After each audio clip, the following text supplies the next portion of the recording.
Hi, this is Seth Skorkowski, and you are listening to Tale of the Manticore. The following podcast is intended for a mature audience. Listener discretion is advised.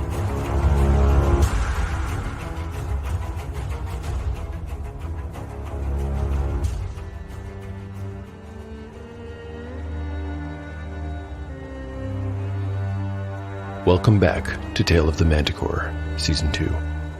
Like the creature from which it takes its name, Tale of the Manticore is a mashup, a crossbreeding between two different species of storytelling. Here you will find the unpredictability of old-school RPG paper and dice games with the storycraft of a dark fantasy novel. No character is sacred, and no character will be spared if the dice decide their fate is at hand. According to lore, the tail of a manticore is barbed with cruel iron spikes. There will be much pain in the days ahead.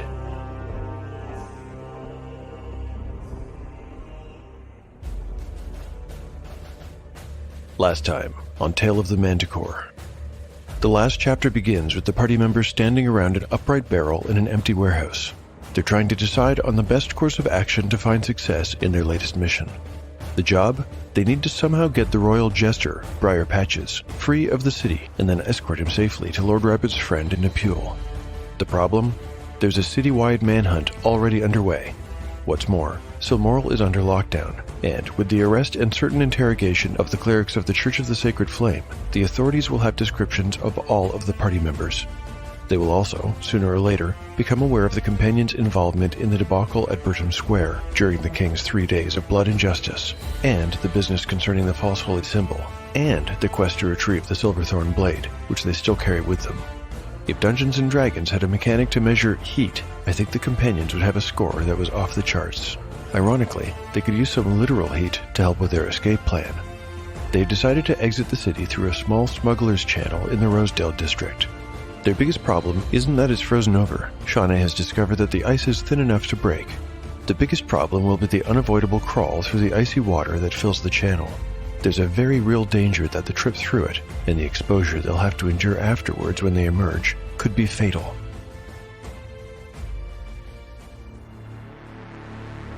Before I get into the narrative and find out how the PC's attempt to pass through the smuggler's channel goes, I'll need the stack of index cards I use for character sheets, because today is not just a level up episode, it's a double level up episode.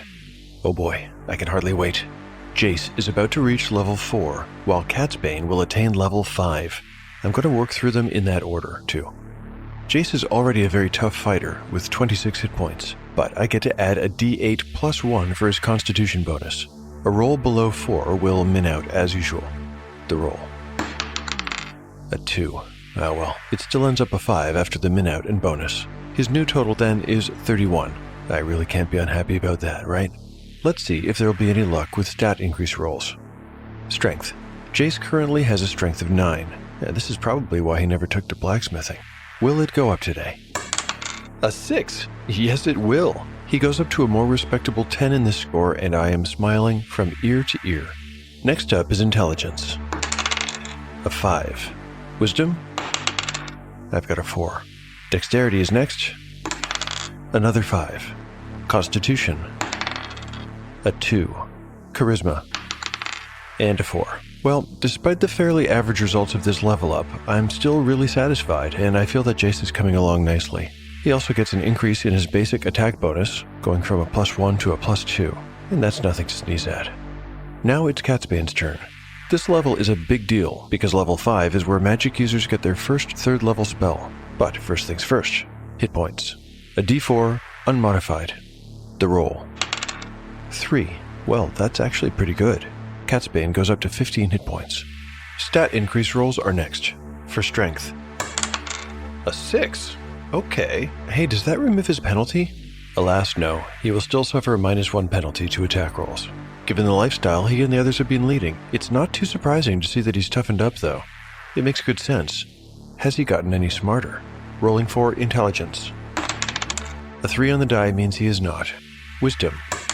A 6. Wow, 13 becomes 14. It must be all the quiet reflection he's been doing lately. Now, there's no mechanical difference here, but it is welcome nonetheless. Dexterity is next. I've got a 5. Constitution, a 1. And Charisma, a third 6. That is very rare indeed. 10 becomes 11 as the magic user continues to figure out exactly who he is and where he belongs. I hope all my good luck hasn't been used up, because I am wishing for a whiz-banger of a new spell. Lately, Catsbane has been spending a lot of time holding a kind of mystical council with an infernal being. This is the same being that granted him the powers of web and invisibility. Catsbane knows their concord is a dangerous one, but cannot resist the lure of power. He decides to accept one more bargain from the being in return for something, who knows, and Catsbane receives a new ability. BXD&D lists 12 spells for level 3. As usual, I'll roll at random, and if I get one I've used extensively in the previous season, I will create a new table of exotic spells. Otherwise, Catsbane will get whatever the die indicates. Ready? Rolling a d12. I rolled a 7. Now I can't help but be a little disappointed by this result.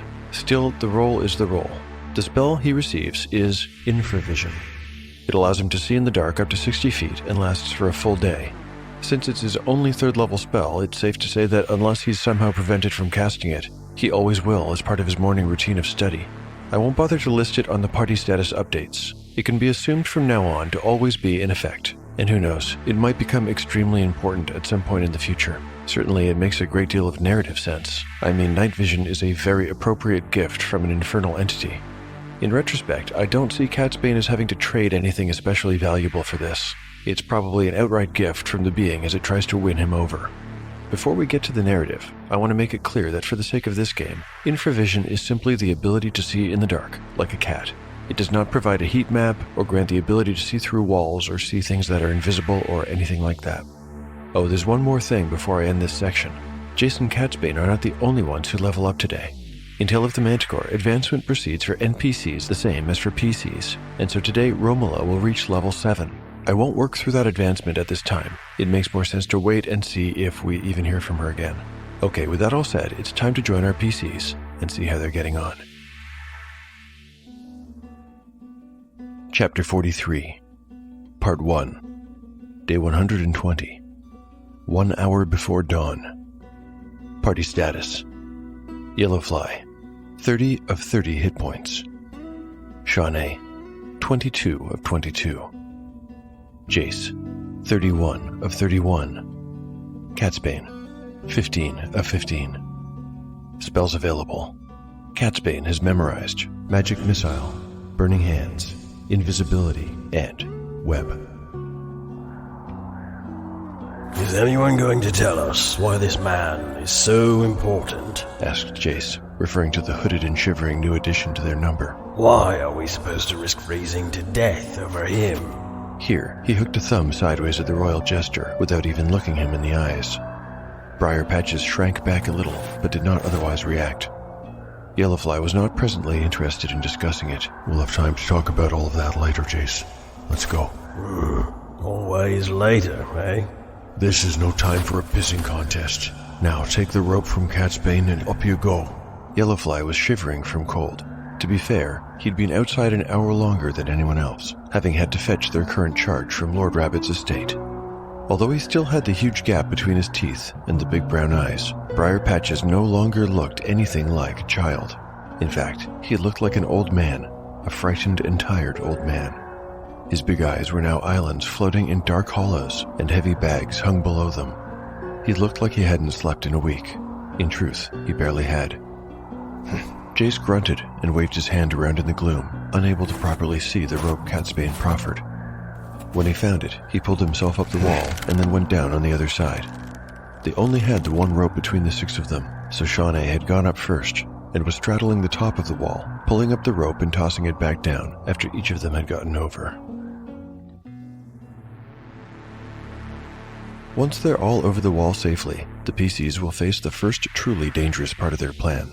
For Shawnee, a single rogue with skill in remaining hidden, crossing Bertram Square had not been too difficult, but now there are half a dozen of them. It's very late at night, and there's falling snow to help conceal the group, but getting to the far side of the square, even sticking to the edges and shadows, is risky. How risky, I wonder? I think I'm going to say it's twice as dangerous, and roll for a wandering encounter with disadvantage. If either die shows a 1, there's going to be trouble. Furthermore, If I roll Snake Eyes, it will be a worst-case scenario, though I don't presently know what that might be. I suppose I'll deal with that when and if it happens. Ready? Here's 2d6. I got a 6 and a 3. Looks like they'll get across without incident. Burton Square was completely deserted. The only people in sight were the unfortunates hanging from the gallows and twisting slowly in the wind like bored sentries. It was not long before the companions arrived at Shawnee's channel. I thought you said you got the lock off, said Jace curtly. He was still moody. I did, Shawnee shot back, crouching down and removing the already opened padlock from the grate. The others were huddled together, looking down at the small space doubtfully. You sure we can all fit in there? He persisted. Just suck in your gut, replied Shawnee. Jace was not the one in danger of getting stuck. Yellowfly was the broadest among them. He didn't look pleased about the prospect of going in either. They all looked miserable, except perhaps for Briar Patches, who stood by like a spirit among them, hooded, silent, and completely emotionless. It's a little bigger than it looks. We just need to chip the ice away. Shawnee started to work on the ice. It broke fairly easily under the force of her dagger strikes, revealing an extra foot of water beneath. Oh, I do not have a good feeling about this, mumbled Yellowfly. You sure we can make it through this, Shawnee? No, she replied simply. But apparently smugglers have been doing it for years. I'm surprised it's as big as it is, Yellowfly, observed Catsbane, trying to say something optimistic. Surely they would not need such a large channel just to siphon off the meltwater or prevent flooding. It must have been added after the wall was first constructed. Fascinating. If I get struck in the middle, well, at least I'll be able to contemplate the history of architecture as I freeze to death. The cold is a real danger, agreed Catsbane, ignoring the other man's sarcasm. It's going to be bad on the way through, but it will be far worse once we reach the other side and get out into the air soaking wet. The cold will not be a problem. It was Bazu, who was already taking his cloak off. Sadal will protect us. I have prayed for his aid, remember? I can't believe I'm actually doing this, said Yellowfly, and he too began to remove his cloak. Now let's get this over with. Have no fear, reminded Bazu. Sadal is watching over us. Sure, Bazu, replied Yellowfly, clearly unconvinced. He pulled off his shirt, pants, and undergarments, and, after a few moments, stood before his companions, stark naked and shivering. He rolled all of his clothes into a ball. Shawnee, hand me your knife. She did. Yellowfly sucked in a big breath of air, squeezed his eyes shut, and hopped into the freezing water. Oh! He let out a yelp of shock. Later, he would wonder if it had been produced purely by the expectation of cold, because, impossibly, there was no cold. The companions observed Yellowfly with wincing apprehension until they realized that his face was not a rictus of pain. In fact, he was smiling like a lunatic. It's warm, he said in absolute wonderment. Like a bath. Whatever devilry. Catsbane, is this your doing?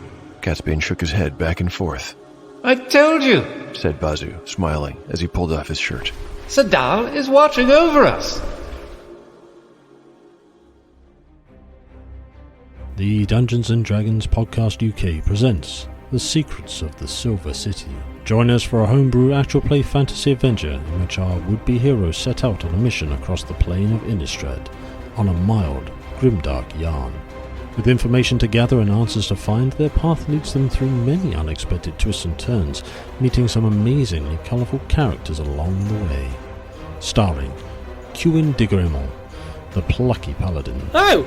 Somebody shot you. Now it's an attack. Can't call that a messaging system. Ogvar Surefort, a rugged ranger. Can someone get it out? I say, that's not very sporting, is it? Elora Greyvale, the sassy sorceress. I'm taking a nap, guys. Her eyes roll back in her head and she's just like, oh! And that's it. That's the last thing you hear from her. I do think so too. And Cadeau Chasseur, the all-consuming cleric. They're well prepared, aren't they? I think we might have been rumbled. Awesome! With immersive RP, combat, magic, humour and emotion, not to mention the inevitable disastrous dice rolls and the chaos that those bring forth. Join our all-British podcast crew in an entertaining tale not to be missed. Listen now on all major streaming services. Pick up the links from our Facebook group or website. Search the Dungeons & Dragons Podcast UK or via Twitter at Podcast Team UK. Since the party has not been in a proper combat situation in some time, I thought that this challenge should be a very dangerous one, with the real chance of a character fatality. I'd started to think up a mechanic by which every round spent in the freezing cold water would take off a certain amount of hit points. There would be constitution checks to be made, that kind of thing. I'd gone so far as to start researching the effect of hypothermia online.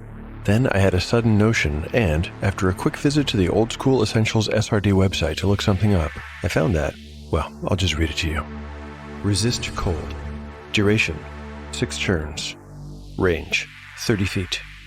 All creatures within range are protected from cold as follows. Normal cold, unharmed by non-magical freezing temperatures. Not only does this cleric spell last for a full hour, but Bazu can cast it twice and give his party 2 hours of total protection, and he absolutely would have prayed for it twice, knowing what they were going to face. 2 hours is more than enough to get everyone through the channel and, given the wind outside, completely dry off before donning their clothes once again. Unless... I wonder if there will be a second locked grate on the other side of the channel. Am I being unfair to my characters?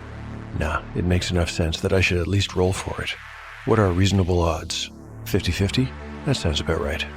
I'll do a high-low on a d20. Low means the other side is locked as well. The roll.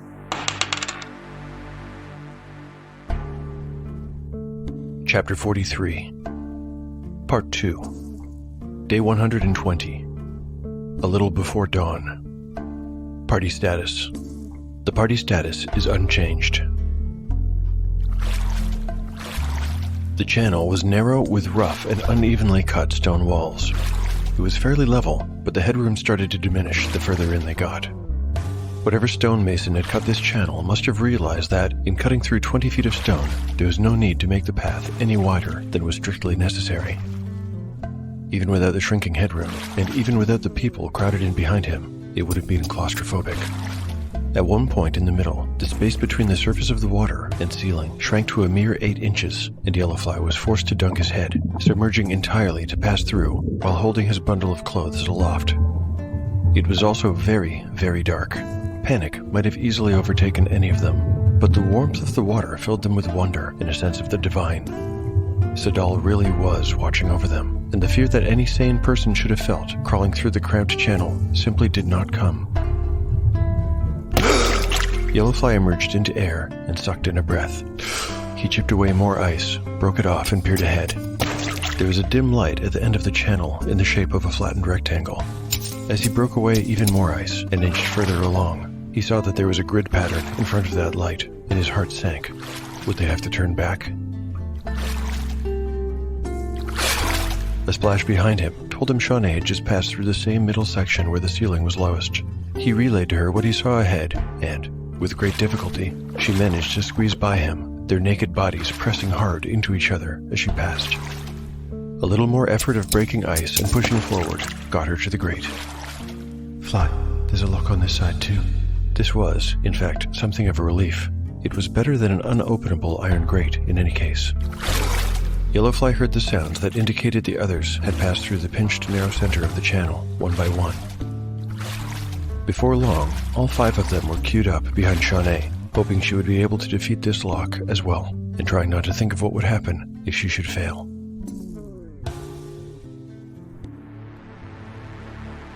What Shawnee calls the Smuggler's Channel was indeed built by a single stonemason. Being a reasonable sort of person, this mason cut a path halfway through the 20-foot thick curtained outer wall of the city, and then went around to the other side and started digging in the opposite direction, cutting until the 2 tunnels met.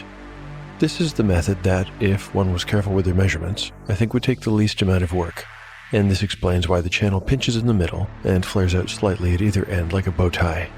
I mention all this detail because the companions have been required to change their marching order to let Shawnee to the front. This is only possible because of the way the channel was dug. Now that Shawnee is at the front, she'll need to defeat this second lock. I'd been wondering if I had been too hard on the PCs. Does it really make sense that the smugglers would set things up so they had to pick 2 locks to pass through this channel? Actually, I think it does. These smugglers, whoever they are or were, would know these locks very, very well and would have practiced on them many times over. Getting through would be easy for them. Not so for Shawnee, who is encountering the padlocks for the first time. As before, she has a base 45% chance for success. Unlike the first attempt, she's not going to be penalized this time around due to the cold, which means she will get the bonus conferred by her magical gloves. So that's a plus. But you know what? As I'm reaching for my dice, a nasty thought occurs to me. Might Jace, who was the last one into the channel, have shut the padlock when he closed the gate behind them? Nobody told him not to, and he knows there's no plan to come back this way. It might seem like a logical thing to do as a way to hide the evidence of their passage. What are the chances that he did, in fact, do that? 1 in 10? Yeah, I'm just gonna roll for it, even though this could dramatically complicate things. Okay, I've got a D10 in my hand. A 1 on the die means Jace did, in fact, lock the grate behind them. I got a 10. He absolutely left it open.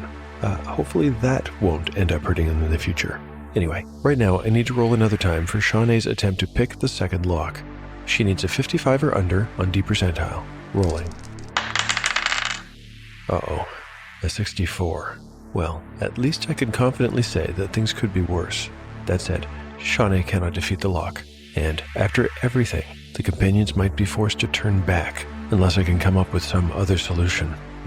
This is going to require some thought. I'm going to put the dice away and sleep on it. Maybe in the morning I'll have an idea, but right now, I got nothing.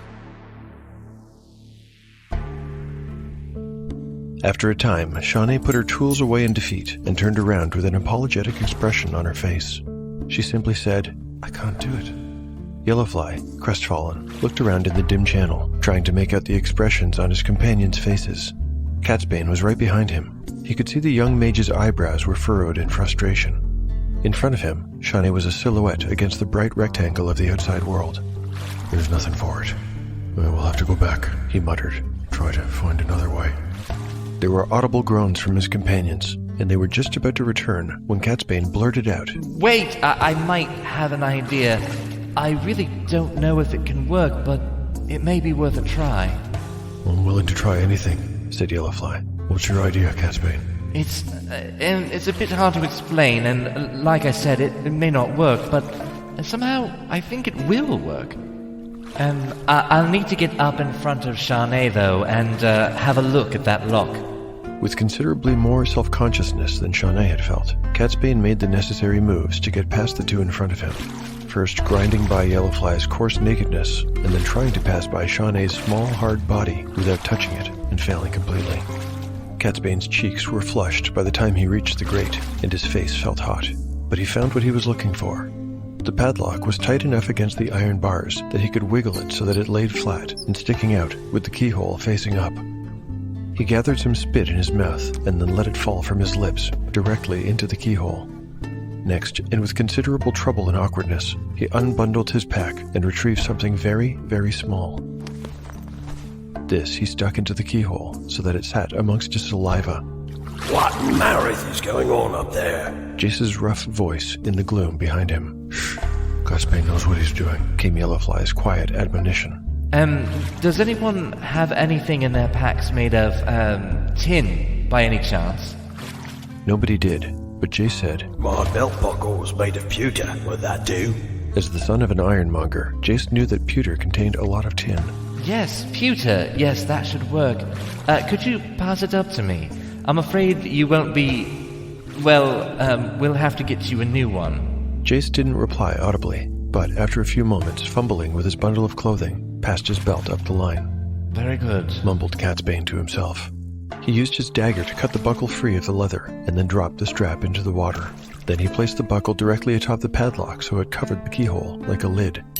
I hope this works. Catsbane calmed his mind, touched his thumbs together, and spoke the words to a spell he had never cast before. Sidnaganram.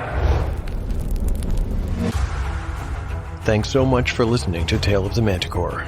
If you've enjoyed the show and would like to help to support it, there are loads of ways to do so. You can recommend it online or to friends. You can like and repost episode announcements on social media. You can pick up One Shot in the Dark, the Pendulum World Building Tool, or Encyclopedia Manticorica on DriveThruRPG. And finally, you can rate or review the show on your podcatcher of choice. Even after a few years running, the show keeps growing and finding new listeners, and I have all of you to thank. You know, it took 2.5 years to reach 300,000 downloads, but just another 6 months to reach 400,000. $500,000. Here we come. One of the ways I grow the audience is through your kind reviews. Please allow me to share one right now. This one was from the Chartable website via Apple Podcasts, and was posted by RickDog72. RickDog72 writes, "Love this podcast. Reminds me of those old D&D sessions I played as a teenager.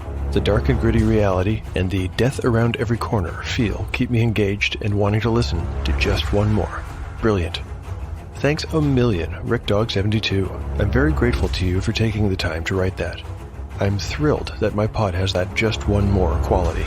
It's probably from all the salt I sprinkle on it. At this point, I'd like to thank my excellent cast of voice actors. I finally managed to get all 3 members of the Tumbledye team into one ep. Bazu is played by Andrew Fling. Jace is given voice by Kevin Berenger, and of course Kyellen is in the role of Catsbane. I'm indebted to these 3 guys who have done such a remarkable job with the show. Thanks very, very much, Team Tumbledye. For listeners who'd like to get in touch with me, I'm at Manticore Tale on X, or Tale of the Manticore Podcast on Instagram, and there's always email, taleofthemanticore@gmail.com. Finally, I keep a blog where I post all kinds of show and RPG-related stuff, like art, maps, tables, crafts, and show notes. You can find it at taleofthemanticore.blogspot.com. The adventure will continue on the next episode of Tale of the Manticore. It's the story where chaos rolls. For old-school classic role-playing, it doesn't get any more old-school than Lichyard Games. Specializing in stocking classic role-playing games from the 1970s through the early 2000s, Lichyard Games has a bit of everything. Rulebooks, boxed sets, modules, and supplements. From OG RPG producers like TSR, Judges Guild, Mayfair Games, Game Designers Workshop, Iron Crown Enterprises, and more. So, whether you're a classic RPG collector on a quest to complete your Dungeons & Dragons basic set module collection, or looking for table copies of iconic modules to bring to your gaming table, check out lichyardgames.com and be sure to follow them on Facebook and Instagram for all the latest.